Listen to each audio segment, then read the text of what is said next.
Ano pare? Okay ka lang? Hindi. Kinakabahan ako eh. Sinundo mo. Ano?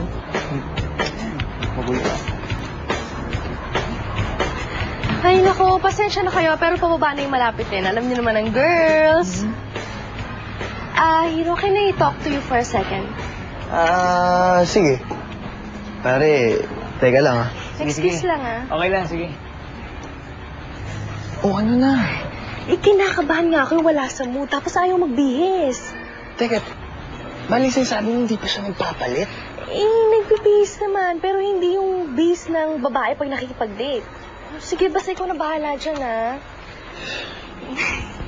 Okay ka lang? Oo. Relax ka lang, Okay lang. Ako, mabait naman yun, Sige. Nagpapaganda pa daw siya eh. Oo. Inom ka muna, baka nainitan ka na dyan.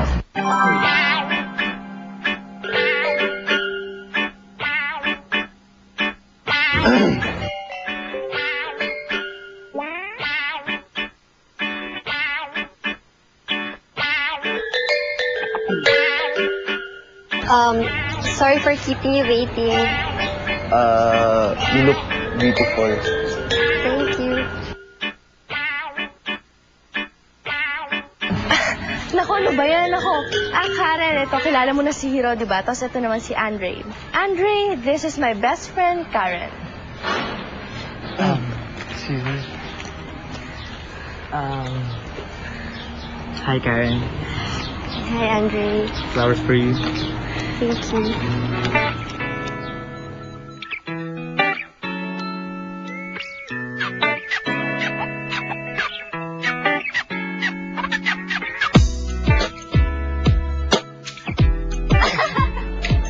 You're so funny talaga. Oo nga pala. May sabihin ako sa'yo sekreto, Alam mo ba, kumakausap ako ng plants?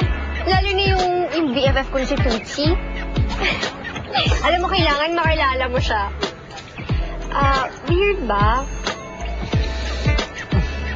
Oo, medyo. Oo nga, medyo unconventional. Pero may scientific explanation naman yan. Scientific study says, kapag daw kinakausap natin yung mga halaman, we breathe in carbon dioxide, kaya mas mabilis silang lumaki.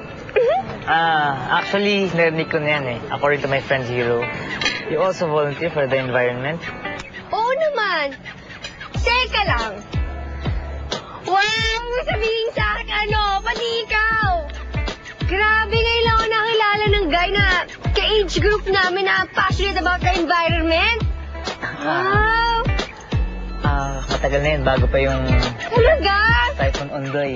Diba kasi, sino ba naman ang hindi mag-aalaga sa planeta natin, di ba? Tsaka, Tama. sino ba naman yung hindi magtatanim ng punot halaman? Alam mo, minsan siguro, sumama ka tree planting namin. Naku, every Saturday and Sundays yun. Naku, sigurado mag-e-enjoy ka. Teka lang. You're not touching your food. Ha? Akin na nga, akin na nga. Atin natin. Medyo, ano ka na lang. Sige, open your mouth. Ano ka to? Ayan! Ako, ang galing. Sige pa. Makain ka ba ng gulay? Ha? Gusto mo ba to? Wala pa.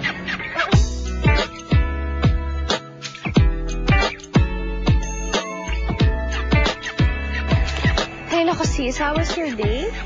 The best. Really? Ay, naku, alam mo, sabi ko na nga, be. I'm so happy for you. Ay, ako, BFF. Gusto ko rin magpasalamat sa'yo kasi in-introduce mo sa akin si Andre. O, ano na, magkwento ka naman sa akin ng details. Details? Ay, ako. Basta ang tatandaan ko, napakabait niya. Tapos, ang sarap-sarap niya pang kausap. He's so charming and so gentleman. Ano ka ba? Details ba yun? General observation kaya yan, no? Kasi para ako lumulutang nung gabi yun, Yan tuloy, wala akong na-observe na details. Ay, nako, so ganon. Ibig sabihin, in love ka na? Magmula pa nung nakita ko siya, naku, feeling ko nakita ko na yung lalaki para sa akin. Ay, nakakaloka, BFF.